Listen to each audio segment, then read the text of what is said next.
Hi there, and welcome back to the Personal Brand Business Show. My name is Bob Gentle, and every week I speak with incredible people who share their secrets to building, marketing, and monetizing your expertise and intentionally growing a unique personal brand. I'll do that again. Usually I end up saying marketization. That's how I screw that one. Ooh, trademark it. I would, no, maybe not. Hi there, and welcome back to the Personal Brand Business Show. My name's Bob Gentle, and every week I speak with incredible people who share their secrets to building, marketing, and monetizing their expertise, intentionally growing a unique personal brand and the mindset you need for your business to grow and thrive. If you're new to the show, then take a second while you still have your device in your hand and hit subscribe. That way, you won't miss a single episode. And if you're a regular listener, then consider sharing this show with just one person. It's the very best way you can help the show grow and help me reach more people. So, anyone who knows me knows that I've really struggled with building my own platform and accepting the need to grow my visibility. I'm a naturally shy person and I avoided it for the longest time. Then I launched a podcast and gradually, whilst traversing the 7 circles of hell, found my confidence on video, but it could have been so much easier. So this week, I am thrilled to welcome your guide and mine to being comfortable with those 7 circles of hell. The guy who could have made that journey 100 times easier. Dan Bennett from the Antipreneur. Welcome to the show. Hey, Bob. Thanks for having me. Yeah, fellow introvert, and I've been doing this a long, long time, and I still have days where hitting record is not the easiest thing to do. So I appreciate that insight because the struggle is real. Yeah. So we met through Pat Flynn's community, and I have been following your work for quite a while. I am the subscriber, and I've really got a lot of value out of your content. But for the listener who hasn't really been following you for whatever reason, could you maybe just start by telling us a little bit about who you are, where you are, and the kind of work you do? Yeah. So short little background. I used to be in a touring rock band, and I didn't know the word entrepreneur at the time, but really what I was doing was cutting my teeth because that group was kind of a small business that I had to run. So I did our web development and design work and printed merch and kept the whole boat floating as far as income. The last thing we ever did was, I'm going to date myself here, make a, CD DVD combo because I wanted to go Oh, out of that arena, leaving something behind that was quality. So we started doing behind the scenes stuff while we were in the studio and then made a proper music video. And that was kind of the last part of that project. And I kind of fell in love with the power of video and what it could do to convey a story. I'd been designing and helping other people tell their stories for a while, but I'd never done it through video. And so that's kind of the beginning of that journey for me. Started out like a lot of videographers do, trying to go for those big jobs, big companies, flying all over, working for companies like Harley Davidson and Bud Light and all these cool people. And it was exciting. And I got some great stories and met some really cool people. But I would come back to my home city of Flint, Michigan, and feel a little unfulfilled and think, how can I help people here? How do I bridge that gap? And the current brand is Video for Entrepreneurs, and it was born through trying to bridge that gap. And it began pre-pandemic with actually getting with someone drop shipping the gear to their home office or brick and mortar office through Amazon, showing up, helping them set it all up, and then doing some test runs and getting them comfortable. And then we would do some test footage. I would edit it. I call putting it a little hot sauce on it just to spice it up a little and give it back. And it would show them the possibility of what they could accomplish through video. And then I would support it as it went. If they needed editing or different things created over time, I would. If they tackled editing on their own, I let them. And, that was kind of the beginning of it all. Pandemic hits, and I'm like, I got to figure out how to do this when someone lives really, really far away. So I had been on Zoom for a few years at the time. And as the pandemic hit, and a lot of professionals were like, I need help looking and sounding good on camera. I was like, welcome. I've been here for years. Come join me on the screen. And that's kind of where all my current work was born from. so listening to that, there's a few places I could go. I think Flint, Michigan is one of those places where in the US where people often talk about there being a lack of opportunity. Yes. And I think a lot of people listening when they're in remote areas, and people listen from all over the world. Not everybody lives in a metropolis where there's a world of opportunity. they will identify with that and think, yeah, and a lot of people use it as an excuse. Um, and what I love about your story is with the pandemic, and I think a lot of people will relate to this, there have been winners and there have been losers. Yes. And the winners tend to be those people who have managed to overcome geography. Um, Things like I was speaking to somebody this morning, and we were talking about how the way that I do business now has become normal, whereas pre-pandemic it wasn't normal. For me to persuade somebody that we could do something through a Zoom call, it was a bit weird. Yeah. Whereas now it's kind of mainstream, and I think a lot of people forget. No, they don't forget. When I hear business owners talking about how their business has grown through the pandemic, on the one hand, you could think, "Ooh, that's a new business. How legitimate and credible are they?" The pandemic is like 3 years now. Yeah. 3 years in any business, that's business success. You are fully established now. Most businesses go out of business in a year, year and a half. So to get any business to 3 years, you're way past the danger points. So it's legitimately established now. This isn't just a flash in the pan. Um, so you mentioned right at the beginning you were an introvert. Um, I'm an introvert. I think lots of people can relate to, especially if you're a shy introvert, which I am. Not all introverts are the same, I guess. Correct. But where am I going with this? I know exactly what I want to say. A lot of people avoid video because there are lots of other things that seem to be more urgent. Video is one of those things that's potentially very important, but it's never urgent enough to get done. And when I hear stories like yours, you prioritize the importance because there were probably lots of other things you could have been doing. But this is about investing in tomorrow's Dan Bennett. Yeah. And I think so few people appreciate the transformative potential of video. And that's essentially what you described to me is the Dan Bennett of today is not the Dan Bennett of 3 years ago in Flint. What did that journey look like for you? What has that transformation actually been? What has showing up done for you? Yeah. So I want to preface this by saying something similar to what you've said already, which is everyone is different. I said earlier that I fronted a rock band and we toured. Doesn't sound like something an introvert would do, but I had the safety of my stage. And it's the same thing speaking at conferences and educating across the United States too. So there are varying levels of everything, right? So when I talk about video, my journey is, partially unique and then partially things that I help other people with all the time.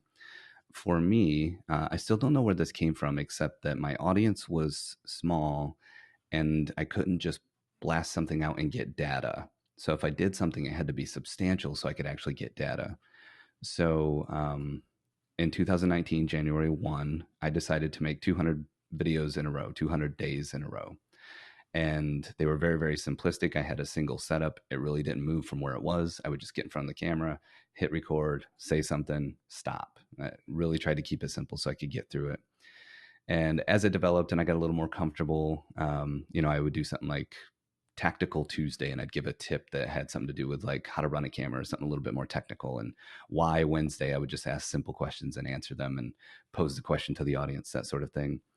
And somewhere around day 60, the glass and metal and electronics and plastic of the camera in front of me became a person.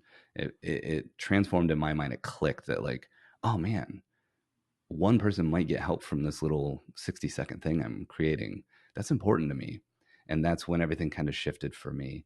Again, I don't wake up and think like, oh, I'm going to be on camera all day. This is amazing. But I do feel like, man, I can help some people. And if this is the instrument, let's do it. So you can build not only, your presentation style and strength through repetition. You also can find some sort of harmony. You can make some sort of deal with the camera. Like, all right, listen, I'll show up. You do your job, I'll do mine, but I'm going to shut you off as soon as we're done.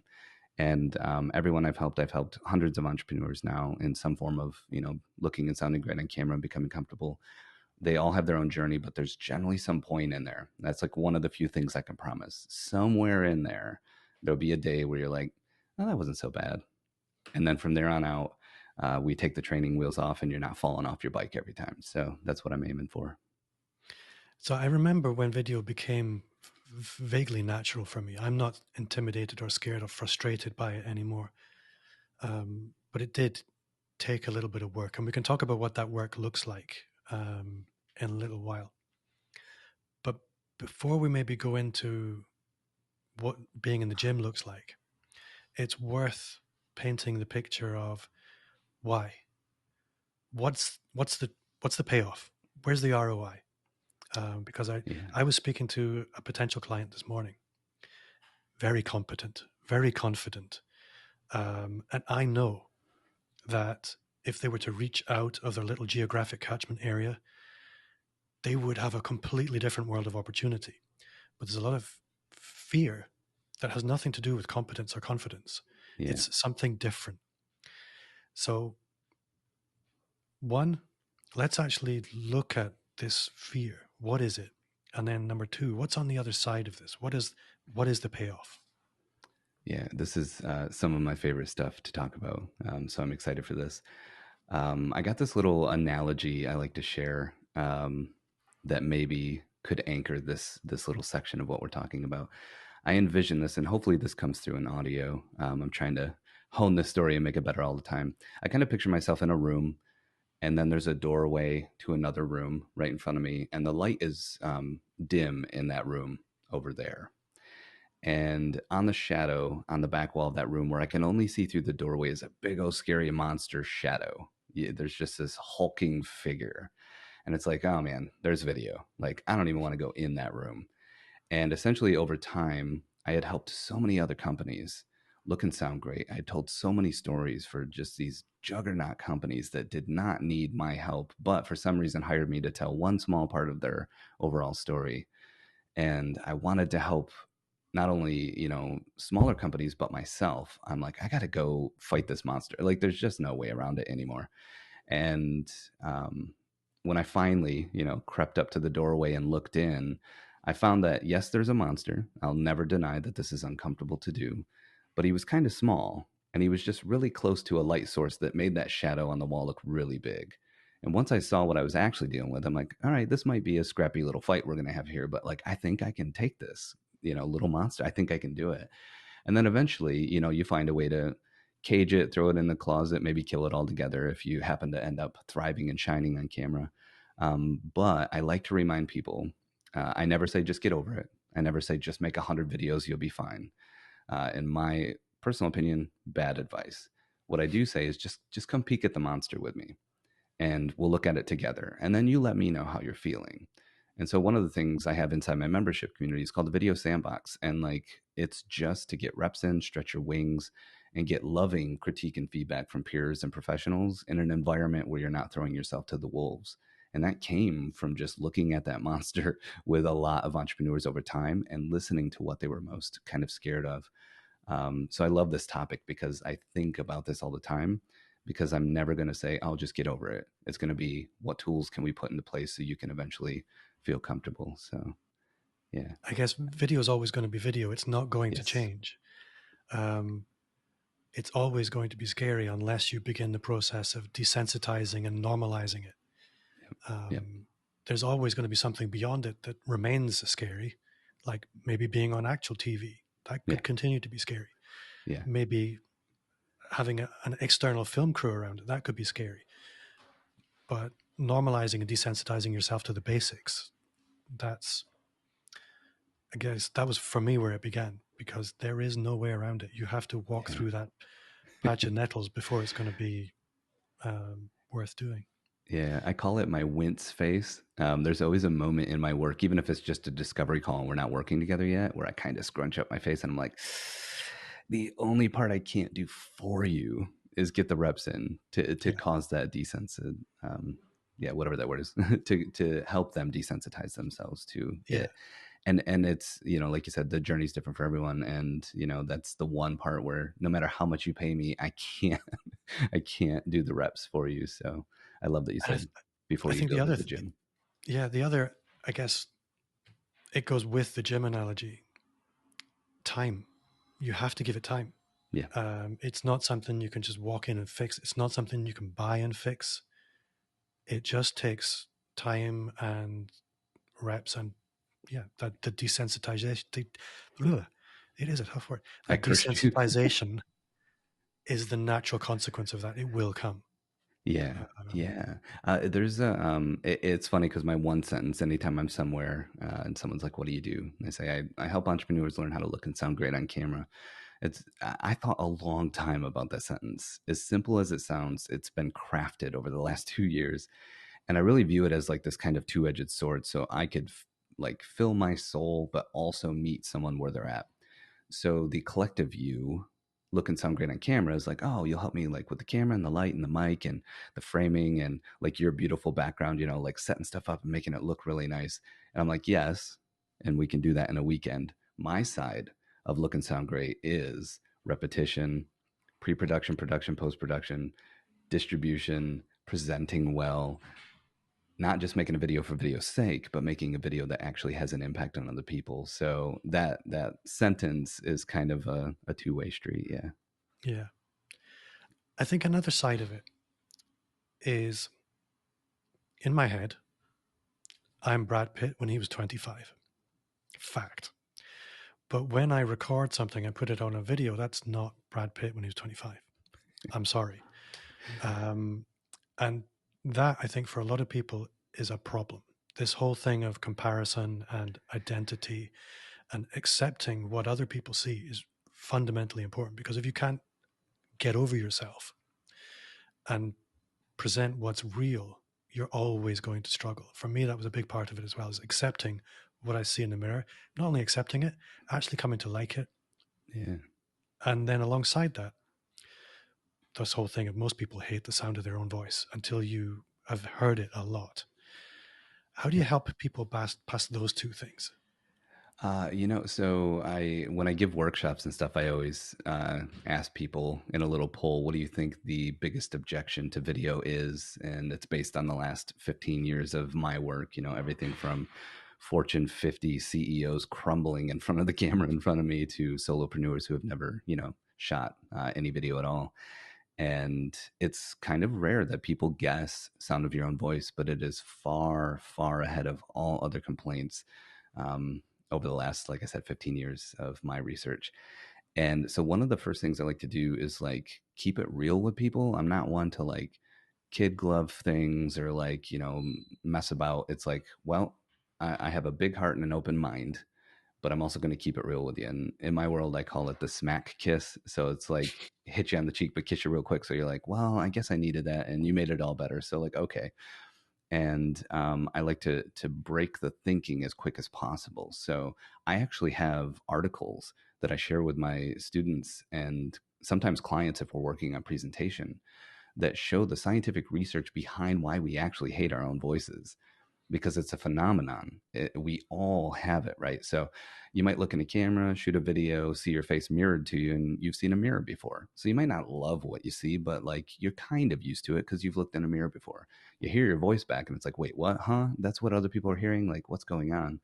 And of course, the science behind it is we're hearing the resonant feedback of our own heads when we hear ourselves speak. And it comes right back to desensitizing and repetition. You don't hear your own voice because why would you? Unless you left a voicemail for someone a couple years ago and heard it and you're like, oh, but it's another one of those things that I promise you, as you hear it more, like you said, not only can you become used to it and okay with it, you can actually grow to like it.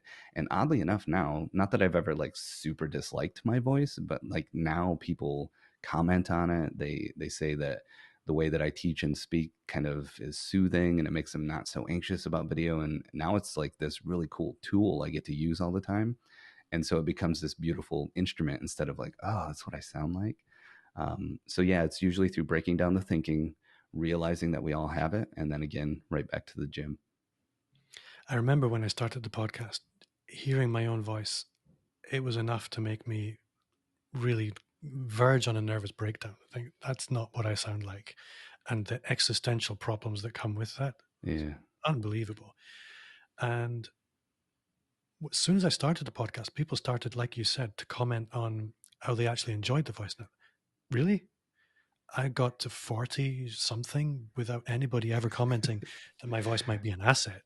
Yeah. Um, Yeah, it that's was so funny because when we hopped on pre-recording, I'm like, "Oh, you got a cool voice." We never know what people are out there thinking, right? And it's such a cool thing to get to a point to where you're like, "All right, yeah, this is not so bad." so. One other area I wanted to go was, like I mentioned before, the trade off. What's it for? What's the benefit? Why do we put ourselves through this? Um, I have lots of ideas around this, but people come to you for specific reasons. Maybe because they've seen somebody else experiencing some kind of benefit or transformation when they've embraced video, or I don't know. Why do people decide they're going to go on this difficult journey? Um, well, like you said, there's a variety of reasons. I like to share my own story, and in my story, it was, I got this big audacious goal of helping 10,000 entrepreneurs look and sound good on camera, whether that's clients, members, or just someone who watched, the YouTube videos or whatever. And I'm like, well, the only way to do that is to help a whole bunch of other people do what they're trying to do. So let's focus on that. And that's where the transition between like working for big corporations and entrepreneurs, small businesses, and startups really started to show its fruit for me. I'm like, oh, I can help more people. And what's cool is I say this at least 3 or 4 times a day on calls and stuff. Like entrepreneurs and professionals are already awesome. I don't have to show up and like rewrite their lives. I just have to capture the essence of what that's like. And sometimes it's as simple as, hey, when you go have a coffee meeting with someone and you're on, we just need a B minus. We just need to capture like 80% of what that's like. And if we can do that, people can start to know, like, and trust you. They can start to see you as an authority in your field just because you're on this little screen. It's super powerful. And then when they meet you in real life, whether it's a Zoom call or for coffee or whatever, and you hold up to what they've been envisioning, it locks that all in and it's kind of magical. So I got this another little analogy that I'll see if I can pull off quickly here. I had this little micro dream when I hit the snooze bar about a year ago. And I saw these 4 cars in a parking lot. And it was like an apartment complex. So they're all backed up to the sidewalk behind them. And there's like an Indy car, there's a muscle car, there's a supercar, and they're all perfectly tuned and they all have professional drivers in them that know how to drive that specific car. The engines are running and they're all sitting there. And I love cars anyway. So I'm like, wow, these are really, really cool. And then I noticed that each one of the cars, whatever drivetrain wheel they have, it's on a little patch of ice and it's just spinning. So no one's going anywhere. We have these incredible cars, these incredible drivers, and I just got a big fat crowbar and I just go behind them and push them a little and they get traction and go. And I'm not there to build their car. I'm not there to make them awesome. I'm there to help them get traction with what they already do that's awesome. And I just go down the row and get cars unstuck. So that's kind of how I view my work, as like entrepreneurs and professionals are already awesome. I'm just helping them capture it. Video is the vehicle that's going to take their story where it needs to go because they have their story inside of them already. And it makes it fun because I don't have to write a script. I don't have to tell you if you work with me, you'll 10x your business or make any wild promises. I just say, you're already awesome and we can capture that and get it out in front of the right people. That I can guarantee. I love that story, especially that it came from a dream. Yeah. Um, One thing that I find again and again and again is amazing people with amazing skills and talent stuck in a small geographic catchment area. Yeah. And because they're stuck in that small geographic catchment area, there isn't enough demand for them to really hone in on their zone of genius and just to do the things that they're best at. And I think they end up, because of that, being generalist and being having to do everything that people come to them with. Whereas if they manage to overcome themselves, lean into showing up in other people's lives on video and build relationships at scale, albeit these relationships are going in one direction, you don't know who these people are. But if you show up enough, post your videos on LinkedIn, Facebook, Twitter, Instagram, TikTok, YouTube, wherever, people are going to see them. Those platforms will go find an audience for the people who connect with that stuff. And you'll find that over time,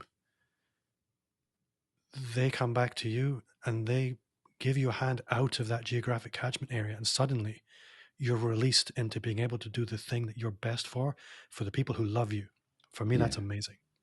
That's so good. That's so good. The other thing too is to just kind of piggyback on that. I've found as I go, as I've tightened up my brand so people can understand what I do, as I've built beautiful relationships with, people I call peers that are doing something similar in the digital entrepreneurial world, and they're much more successful than me, and they're helping me, and I get to, have these conversations and stuff. Um, as that growth happens, then people come out of the woodwork and they're like, I've been watching your stuff for a year. I've been on your newsletter for 6 months. And you're like, yeah, you got to remember that just because someone might be lurking doesn't mean they're not supporting you. Maybe they're not resharing your stuff when they see it, or they're not sitting somewhere rooting for you and having a better life themselves because your work helps them. And Yeah. I think one of the things that, I accepted early on that really helped me was that I don't need to know that everyone is watching. Um, I just need to trust in my work, and then the fruit will grow in front of me, and I can pick it when it's ripe. But I love that thought of you never know. So like if you're doing something important, it's almost like it's your responsibility to get it out to the world. I think another thing you kind of touched on there was, as content creators, and we're very aware of the stats, the likes, the shares, the Yeah, subscribers, and all the rest of it. Yes, KPIs matter. As somebody whose business is making that stuff for people, I want to know that stuff is working. And these are the things we can measure. And I think a lot of people, when they're coming new to video, they're intimidated by, on the face of it, superficially terrible results. yeah, One thing I found very early on was, almost in every case, the people who actually responded to that video discreetly, invisibly to my audience, because they didn't comment, like, share, or anything, but they would message me and say, I like that video, I would like to work with you, or it really helped me. It's the one person. It's not the hundreds or the thousands that will change your life and change your business. yeah, And yeah. that's really important for people to understand when they come new to video. Yeah, and that's a beautiful sentiment. Like that's that keeping it real thing I'm always trying to do. Keeping it real always isn't just blunt, sometimes it's just discovery and sharing that discovery with someone else. So when I'm doing, speaking of discovery, when I'm doing a discovery call, I'm constantly trying to disqualify everyone I might work with. And it's only if the relationship and the questioning and answering overcomes those disqualifications that I work with someone, because I really want it to be a good fit. And truly, it's for their benefit. I want them to feel good about what we're doing and have all their expectations in order and all those things. And while that happens, you find out things over time. So one of the questions I do during discovery calls is, what does viral mean to you? When you think of a viral video, or if your business had a viral video, what does that mean to you? So we can set those expectations. Now I have videos in my catalog that have gotten millions of views, and I don't talk about it a lot, but I have shared it with people here and there. And then I've watched them like, oh, I know Dan, he's got this video over here. It's got 2 million views. And I'm like, that's why I don't tell people this stuff, because that doesn't bring me any dollars at all. So um, when I get some form of viral, I get 4 or 5 different versions usually from someone. I said, okay, I'm going to share my version of viral with you. And if it makes sense to you and you think it's a good fit for your business, we'll go to the next question. If not, we can stop here, save each other time, and I wish you luck on your journey. And my version of viral is whatever you got going on, we work together and we create something that outperforms your baseline. So if you're normally getting 20 views a video, now we're getting 40. That means one of two things is happening. Either the algorithm is showing it to people who actually want to see it, or humans are sharing it because they enjoyed it. And if we can continually go viral in my world, that means we're always trying and succeeding at outperforming our baseline. And what is that? That's growth. So audience growth, revenue growth, they go hand in hand. So it's not about, a video getting 1 million views. It's about this video popped off and got 1,000 when I normally get 100. Ooh, that resonated with people. Let's go in Yeah. that direction more. So I'm hoping that you, the listener, you found a little bit of motivation about why you should do video now. So let's segue into the how to a little bit. Looking great on camera, sounding great on camera. We can't do too much of that on the podcast. But what are the things I guess people should avoid? without necessarily going too deep into the tech or the gear? Yeah, yeah. So one of my favorite things to do when I do workshops and all these fun things where there's visuals and stuff is I tell people the story that I was really struggling early on with what's the difference between film and video? What's the difference between a movie and a promotional video for your business? And where I ended up landing, and this is just my own opinion, is that film is great because of dialogue. No matter how many explosions, car chases, special effects you have, it always comes down to two people talking. And if that's written well and acted well, I'm in the story. I'm rooting for or against someone if that great dialogue happens. So I thought, okay, video, well, a lot of times that's monologue, single voice, single, face. Even maybe on a podcast with an interviewer interviewee, it's still the focus is on the guest a lot of times, so it comes down to kind of a monologue. And I'm like, all right, so monologues are not always that interesting unless you're like a stand-up comedian or something. So what can we focus on that becomes the most important part about video? It's dialogue for film, and eliminating distractions is what I came up with over time for video. So my goal is always to eliminate things that would take attention away from your face, your words, your screen, whatever it is that you're sharing. Um, and that comes in many forms. And a lot of times it's very simple, moving things, getting your laptop up on a couple books so the lens is, at eye level, maybe making a light a little further away so you're not so bright and it's not distract. It's all about eliminating distractions. Spending a little bit on a decent mic so you don't sound terrible. Now I can really hone in on your voice and I'm there with you because I got good audio now. All these different things can be accomplished either for no or low dollars. And that's generally where I start with people is how do we eliminate distractions? And, it could even be the background. I love your background. It's soft. Nothing pulls, me in to try and figure out what it is. It feels like I'm in a room with you. There's a glow behind you that just feels welcoming. All those things are actually eliminating distraction because I feel like you've invited me maybe to your home or your office and I'm sitting across the desk from you.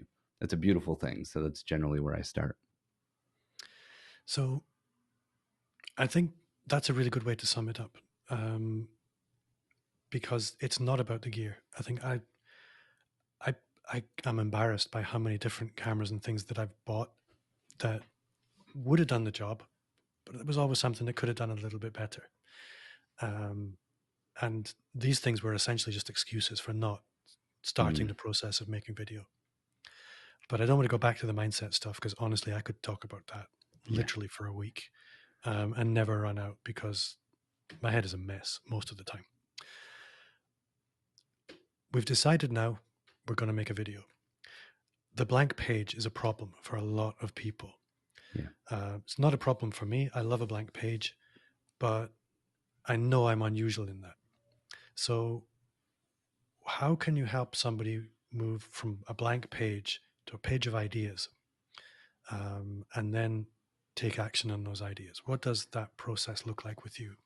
Yeah. The first thing I'll say, in a fun way, when you mentioned that a blank page is not a problem for you off recording, I got slightly jealous. I'm like, oh, that must be so cool to look at a blank page as inspiration instead of daunting. Um, because yeah, like you said, that is kind of the minority, at least for people who don't write. There's a lot of like, oh man, what do I do now?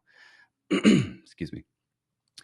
So a lot of the kind of approach is just not to have a blank page. So a lot of the lead magnets I give out for free and little script tools and these different things isn't to tell people what to do. It's to give you some place to start. And I use them all myself still every week. So it's not like I built this for you. You should use it. I'm smart. It's like I did this for me and I'm sharing it with you because it worked for me. And the sentiment of like, there's nothing new under the sun, steal like an artist, all these things is true in video. Like if someone's written a great outline, why reinvent the wheel? Take what they've done and just think about how your own story, your own version, your own product or service, or your own about me video can fill in the words of that framework. So one of the things I have is just like a YouTube script. It could be used for any kind of video. And it's just like prompts, let's have a quick intro. Let's tell them what's coming. Let's have, one, two, three, 4 points throughout. Somewhere in the middle, let's break the monotony of what's going on to keep people's attention. Let's make sure that call to action isn't just hit subscribe, but it's like, I got another video if you like this one. And if you want to go down the rabbit hole of what I know, here's the next video. And let's create this kind of experience for people. I look at all social and content this way, but especially on YouTube, I want to be it's called a channel, right? Like I want to be a channel. I want to be a place where you come and binge 3 videos because they were helpful and they were all on similar topics. So I think that way quite a bit of just anything I can create to help people not have a blank page. I think it's a really powerful thing. And then you can just look at my prompts, throw them out the window, but maybe have gotten an idea while you were looking at them to make your own script or your own outline. So I think those things are important. I think listening to you there, I was reminded one of my problems right at the beginning was I felt that every single piece of content that I created had to define and be like the Yeah. universal guide to whatever I was talking about. And that was a huge problem. For me, being able to just focus on one idea was really liberating. Yeah. To actually, Go ahead. so Sorry. no, go ahead, Can I jam on that for a minute? please. This is super, super exciting. So I started working with a messaging and marketing mentor about 6 months ago, all leading to kind of where I am today, which is about 4 days out from my first cohort ever. So getting everything tight, right, making sure everything makes sense. And one of the things he said early on is like, you need a unique mechanism. Like there's things that you do in your one-to-one work that just naturally happen in the conversation, and we need to package it so people on the internet know it exists. And so through just interviewing and me telling him how I operate and how I do things, I had this kind of metaphor I've been using a long time. And he's like, that's it, man. Let's develop that into an actual framework people can put their hands on. So I just call it my solar system methodology. And at the center of our solar system is the sun. And the sun is your big idea. It's your North Star. It doesn't mean you have to make content on it, but it's the thing that always guides you. You never deviate from it. So I don't make videos called How to Help Entrepreneurs Look and Sound Great on camera, but that is my sun. Everything I create never deviates from that North Star. And then around that sun are planets. And for me, that's the little bit more in depth content. This is different for everyone, but for me, it's that 8 to 12 minute video. I go deeper than other creators go on that topic. I really try and make it transformative and get as much as I can in there and make it actionable as well. And if you're just starting out and you don't have a large audience, I say don't go above 3 planets. Some people call these themes or buckets. And so I have 3 planets around my big idea of help entrepreneurs look and sound great on camera. And that is strategy, which I think there's a huge lack of for entrepreneurs. If you want to do YouTube, if you want to be a Twitch streamer, there's all kinds of strategy out there for you, even TikTok. If you're an entrepreneur and want to make video, I'm trying to build, a sense of strategy for entrepreneurs because no one's out there helping them. They got to That's go a down really good rabbit point. holes. You mentioned it. Actually, you're absolutely right. In terms of strategy for entrepreneurs, there's actually very, very little.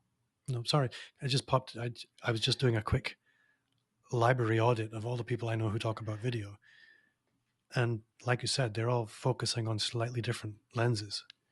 Yeah. It's easy if you're a video production company owner or a YouTuber to find help. If you're an entrepreneur, you got to dig through all that help and pull out just the small pieces that pertain to you, which is a thing that drives me to do what I do. So there's a strategy planet. The next planet is presentation. It's, fun videos like 5 ways to become more confident on camera without spending a dime, and me just sharing my knowledge and wisdom and things I do myself to try and help out there.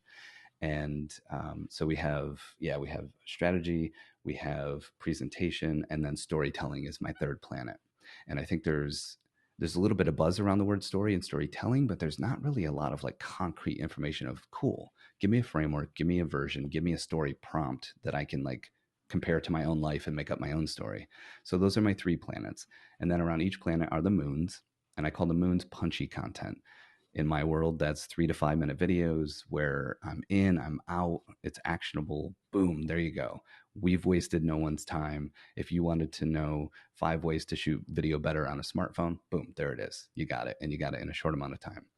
And then there's satellites just kind of floating around the solar system. And that's that awareness content or short form content. I don't do a ton myself, but I have a lot of clients who do. So your TikToks, your YouTube shorts, your Instagram reels, I like, with the people I work with, this isn't for everyone, but the people I work with, I like to make that awareness content. We're not trying to drive sales. We're not trying to make anyone do anything. We just want them to know you're awesome. So we got those satellites kind of floating around. And then the last little component is meteors flying by, feeling that gravitational pull. And if you do a good job, that meteor flies by a couple times. And on the third time, it's pulled in by the gravity around one of the moons and then to one of the planets. And you've connected all these things because strategy matters. And they've watched 3 videos and then that deeper dive, and they understand your big idea now. Now it's not so far fetched that they might jump on your newsletter or do a call with you or want to know more. And so putting all this in a framework, which I would love to share with your audience through a simple link, if that's okay, to just this kind of like high level methodology, gets people to think like, oh man, what I'm making matters. What I make next really matters. And how those things connect to each other to make that trajectory into your solar system seamless is one of the most powerful things in the world. And if you do it right, not that there's one way to do it, but if you do it right, every once in a while, someone will find you, watch 3 or 4 of those punchy pieces of content, watch the longer form content because it's at the top of a playlist, and then book a call with you in a day. So it's not everyone, it's not going to happen all the time like magic, but I've had it happen where people are like, I just found you yesterday. And after going through these videos, I'm like, I just want to work with you directly and let's like fix this quick. Yeah. It's kind of incredible. So I think strategy is a huge part of not only business but content development as well. I think that was the perfect place to go based on where the conversation was. I think the problem that I had in the beginning was I didn't have that framework. And something someone said to me fairly recently was frameworks foster freedom. Ooh. They give you freedom in terms of content creation, like we just described here. But frameworks have become something that I work with every client to help them put some kind of framework into their online ecosystem, into their how they provide value to their clients, the journey that they take them on, in order that everything subsequently becomes easier. Your productization becomes easier, your content becomes easier. You no longer have to think about all these other things that you used to think about because now you're delivering a structured framework approach to your business. Everybody's going, as another friend of mine said, focus, don't sell the product, sell the process. Mm-hmm. And the framework becomes the process and it becomes the product. Additionally, this is something I found really, really significant once I had my own framework. Me, as an introvert and somebody who doesn't like to necessarily toot his own trumpet, finds it's far easier to say, this framework is amazing. Yeah. It's far easier to do that than it is to say, I'm amazing. And I'm Yeah. sure you'll find the same. I saw your framework, I think it was yesterday or possibly this morning. And it's really good. It, in a microsecond, I know how you work. I know what's important to you. I know the journey. I know what this solar system looks like. It's a place I want to go. It makes Yeah. sense. Yeah. I think about it like a lot of bowling alleys have the bumpers they can put in the Yeah. gutters so you can't get a gutter. And I remember being a kid and I bowled a fair amount so I could like, keep it out of the gutters, but we would still get bumpers sometimes just so we could practice, play, throw the ball as hard as we could.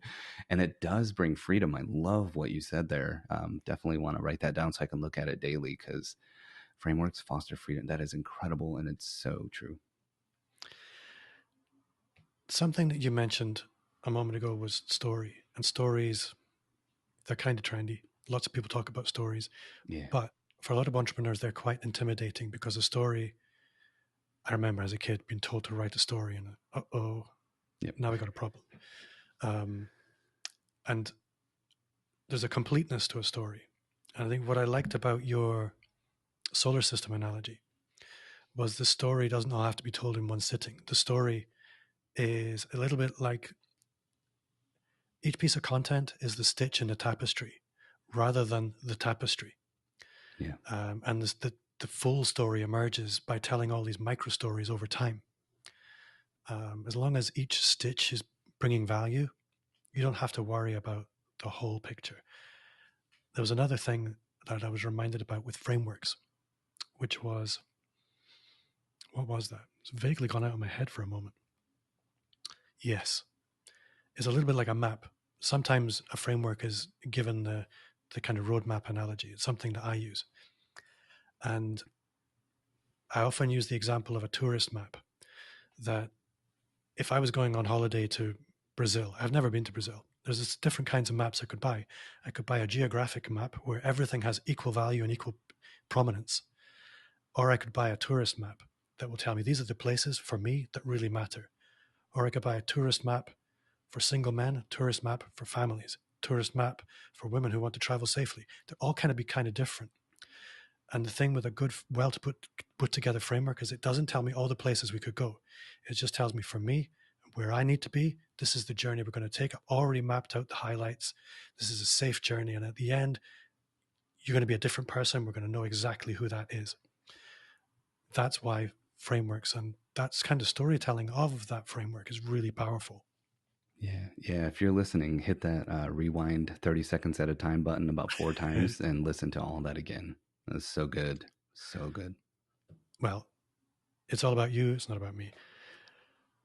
Speaking of that, um, you mentioned that you have your cohort based training at the moment. And I want to talk about that a little bit because for me, it's really interesting. I think a lot of people are selling courses and it's quite, I'm going to say trendy a little bit Hmm. to I mean, everybody's building courses. Personally, I have a problem with courses in that I know the statistics are 90 something percent of people who buy courses never complete them. And I love the idea of cohort based class courses because if you ask most people what they value most about you, it's you. It's not necessarily your content. Take you out of your content, all that's left is data. Mm. And being able to spend time with you is profoundly valuable. It's the companionship on that journey that the roadmap is mapping out. It's the guide to the solar system. Yeah. So I think you haven't quite launched the cohort based thing yet, but what was it that led you in that direction? I hope I haven't preempted it too much. No, no.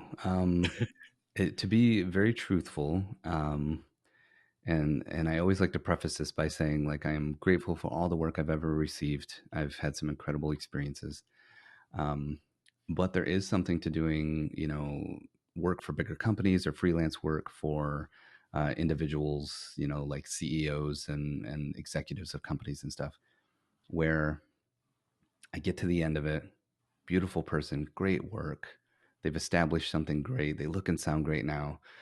And there's just 1% of me at the end that's like, oh, I wish that would have been more than one person. The Mm, pay is great. The people are great. Not complaining at all. There's just that one part of my soul that's like, oof. And so, cohort courses through platforms like Maven and some others have definitely rose to prominence over the last 5 years. And even 2 years ago, coming back out of the pandemic and having switched some things around in my own business, I was seeing it a lot, but I'm like, I can't just jump on a trend for the sake of it. I really need to understand what I'm doing. So the first thing I built was a standalone course that's just kind of like video production 101. If you need the basics, here it is. It's free. You can go learn the basics in a day to at least start to wrap your head around some of these things. And it advanced over time.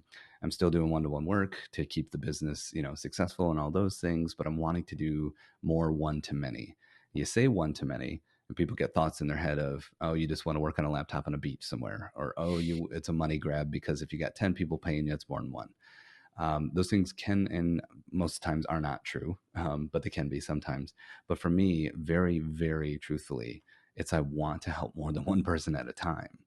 So I put a ton of research into this before I ever pulled the trigger. And then when it did come time to build, I collaborated with a learning designer who's also a data driven curriculum designer. So someone who builds in front of her community. And the way that she gives value back to her community is to build with people like me in front of them. And so I worked with a pro. I worked with a marketing and messaging coach and mentor. I am in some communities with some really successful cohort runners. They're on cohort 6, 7, and 8. They make a few $100,000 a year from them. It's a substantial part of their business. And I'm like, okay, beyond the technical, beyond the curriculum, What should I be looking for? How do I make this awesome for people? And the truth comes out when you talk to great people. It's things like you set the energy. People will teach each other. They're not here solely for you, they're here for each other as well. There's, they want to have a good time too. So don't be afraid to be a little bit silly, or it doesn't have to be super rigid. We're not going to college here. Just all these different things that are like, all right, cool. That's the way I work in real life. So I can just be myself and take people through time. And to be honest, I'm a little scared. I've taught in so many capacities: film school, one to one, of course, paid and free workshops, spoken on stages all over the country. There's something about taking a group of people through time where I'm like, whew, this feels like I got a pretty big responsibility here to do this right. So all of those little components boil down to I really just want to hit that big old number of helping 10,000 entrepreneurs look and sound great on camera. And if I can do it and do it right, I think I can help more and more people as I go. And then they can also feel like they're not alone. Oh, here's 9 other entrepreneurs going through this video journey too. And I would imagine there's a part of you that can empathize with having done it alone and figured it out on your own and eventually becoming comfortable, to maybe looking at a group and being like, man, that might be kind of cool to be able to get peer feedback and know I'm not alone and build my muscles that way. So trying to be like the CrossFit of gyms where everyone comes together and roots each other on.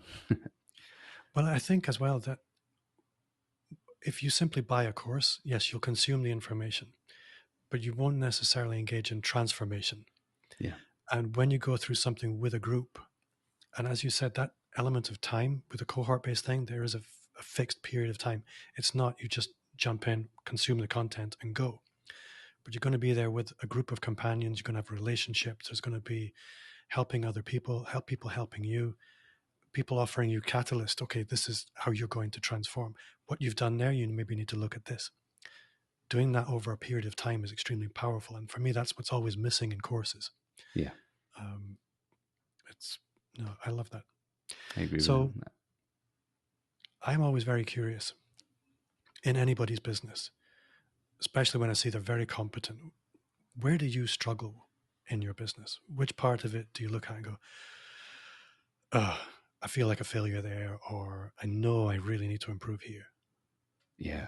I'm a bit of an odd duck in the sense that some of the typical things aren't the things I struggle with. So the things I struggle with are generally kind of interesting and off the beaten path. And my whole life's kind of been that way. Even having the moniker of the antipreneur came from me pushing back against the status quo and just sick of seeing gurus and everyone calling themselves an entrepreneur. So there's always been a part of me that's kind of rock and roll and kind of, push back against what's going on. So there are things, even as an introvert, like, imposter syndrome and stuff like that, that I don't deal with. And that's not me saying, look at me. It's just, it doesn't exist. Me and my brother openly talk about death, and my mom hates it. She's like, I hate how comfortable you kids are with death. But we're both just kind of that way. It's the way our brains work. So I'm not afraid of death. I'm not afraid of looking like an idiot on camera, any of those things. One of the things that I'm very afraid of is, and I struggle with, is wasting time. And this becomes one of those like good and evil in one type of scenarios. So the older I get, the stronger this fear gets. And I look at something and I'm like, is that a good use of my time? And that sounds smart until you miss a great opportunity because you were scared of wasting time. Yeah. And then it becomes like, oh, I still have to spend enough time to explore this, try and get as much data as I can, or let my gut check it as much as possible, and then make a decision, not just make a snap decision. And so, as odd as it sounds, like wasting time is one of my biggest fears. And it's something I actually struggle with every day. It's not just to get the most out of my day, it's to make sure that if I spent time on this, is that beneficial to my family, my business, and to the people I'm trying to help? And sometimes that freezes me up a bit and gets me kind of stuck. So that's definitely one of them. Another thing that has only recently changed for me, and I want to share this because I've been doing this a long, long time. 15 years professionally, dabbled before that. I've been in business for myself for 22 years. So, like, I've been in some form of this for a long, long time. It's only over the last 18 months where I found my framework. I have my Notion template where I just click a button, there's a brand new page, I'm writing an episode, everything's in there and built for me so I get the best start I can get. I'm sticking to a distribution plan, I'm finding consistency. I've rebranded to Video for Entrepreneurs, so now no one can read it and wonder what I do. Like, it's only been the last year and a half where I'm finding my stride. Sorry. When it comes to who I am, how I face the world, and my place here, and who it is I'm trying to help. So that's somewhere where I've struggled because I've been doing this forever, and it's only the last year and a half where I've figured some of these things out for myself, and now I'm preaching them everywhere because I want people to figure it out quicker than I did. And the last little bit of that is this little, like, again, a kind of like analogy that I see in front of my face is like I've been carrying this brown paper sack lunch to work for a long time, and it does its job. It holds the yogurt and the sandwich and the spoon. It gets to work. It does its job. I've taken everything out of that bag and I've put it in a nice box that says Video for Entrepreneurs on it. And now I'm getting traction. Now people understand what I do. People who have known me for years are like, now I really get a sense of what you do. And I'm like, we've known each other 5 years. You know what I do. It never mattered how many times in big, bold letters at the top of my website I wrote, I help entrepreneurs look and sound great on camera. It was only when the brand resonated and people started to understand that they could easily share that with someone else. Oh, you're struggling with video? Check out this link. Because they didn't have to sit there and explain who I was and what I did. So that's something that I still, even though I'm excited and I'm getting there, I still struggle with is having your brand locked down, having your messaging clear. Like you said about the stories being in pieces as a tapestry, knowing that each thing you do can just be one part of your brand. You don't have to tell the whole story every time. That's another area where I've struggled. And hopefully, if we talk 5 years from now, I got most of that stuff locked down. Well, thank you very much for your time today. You've been great fun. I've learned a lot. Hopefully, my listener has. Um, if people want to connect with you, if they want to go further with you, if they want to find out about the cohort-based training or any of the amazing stuff you've got on your website, I have your script outlines taped to my wall here. It's like some people have got lead magnets. You have the best lead magnets. But if people want to connect with you, how can they do that? Yeah, so I try and keep it easy. Videoforoentrepreneurs.com. So hopefully that's easy enough to remember. And of course, I'm sure you'll put it in the show notes. And then as far as like social and what I got going on and the latest things, I bought the domain danhaslinks.com. And all my links are on one page. So if you can remember danhaslinks.com, you can connect with me anywhere. And that also includes my calendar if you ever want to book a free call just to talk strategy and fun and video, or shoot me an email with a question if you have one or you're stuck somewhere. I love helping people. I don't just say that. You'd be surprised how much I offer freely every year and how little amount people actually take advantage of it. So It's often like that. yeah. And finally, what's one thing you do now that you wish you'd started 5 years ago? Um, I would definitely have to say something along the lines of professional networking. It's kind of cliche. I think it's an art form. I think it's a lot like being on video. You find your voice, you find your story, you find your way of doing it. The incredible things that have happened over the last 2 years from professionally networking. There's websites like Lunch Club where you can just book calls with random entrepreneurs and just talk shop. Joining communities of like-minded people. I'm in 6 or 7 different circle communities. I don't think everyone should be in a bunch, but everyone I'm in serves a purpose for my business. And I just happen to make friends in there, peers, give feedback. I'm in a couple that are really focused on creativity and creators. So I'm able to be like, hey, built a new landing page. Will you guys poke some holes in it? All of that falls under that umbrella of professional networking. And early on, I don't think it was that I was against it or I didn't want anyone else's opinion.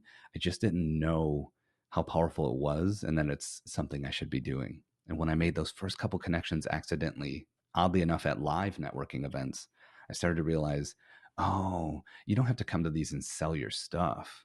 You can come to these and build relationships, and later on, they'll sell your stuff for you. So, Yeah. professional networking is the thing that I wish I had someone that was like, start there before you build anything. I think as well, there's different perspectives on networking that you can do it the traditional sense where you go to little local events and things like that. But the danger with that, as I see it, is it's random. Whereas, for example, the conversation we're having just now is actually very intentional. I knew I wanted to speak to you, and I get to do that every single week. So joining communities, as you described, where people are there for an intention, they have the growth mindset, they are looking beyond the ordinary. For me, that's really powerful. Yeah. So for me, there's networking in the small parochial sense, and I think that's dangerous for a lot of people. It's this whole thing: if you always do what you've always done, you'll always get what you always got. If you Mm, want to do extraordinary things, you need to spend time around extraordinary people. mic Um, drop. Yeah, it's so true. Yeah, I got this little thing I say all the time, and I love it because I really mean it. I hold my hands up, kind of showing a scale up and down, right? And like one hand is business development, and that's first place. It's what gets me out of bed. It's what excites me, making something new or doing something in a slightly better way than yesterday and helping more people. And a very close second place behind that is kind of that sense of a great film where someone's like, "Oh, I got a problem," and someone else is like, "Oh, don't worry about it. I got a guy." yeah, I love not just making connections for the sake, making connections that are fruitful, because then I feel like a hero. Ooh, you two people needed to know each other and I made that happen. And now look at what came from it. And I guard that. I'm very picky about who I introduce to each other. And also, I share with people, please be picky as well if you're going to introduce anyone to me. It doesn't have to turn into business. It's just got to be a relationship that makes sense. And because that's such a fun thing it's like a game to me, and it's a very close second place in my business of things that excite me.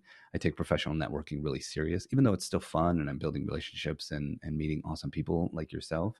When you take that kind of scope on it, and like you said, you do it with a purpose, man, it's so powerful. And I love the old analogy of, like, be the dumbest person in the room. Like, I literally am constantly trying to do that. Let me get around yeah. some people who are just crushing this so I can figure out how to do it too. Well, thank you so much for your time. It's been great to meet you. And that does bring us to the end of another episode. Thanks to you for listening at home. And if you have enjoyed the show, I would gently encourage you to leave a 5-star review. That's 5, 1, 2, 3, 4, 5 star review wherever you listen to podcasts, and share the show with just one person. If you did enjoy the show, then you will love the Personal Brand Business Roadmap. It's a framework. We've been talking about that today, and it's 100% free as a gift from me. It's 30 pages of everything you will need to start, scale, or just fix your expert business. Click or tap the link in the show notes or visit amplifyme.agency/roadmap. Thanks, Dan, for your time today. And for you at home, the listener, thank you so much. And I will see you next time.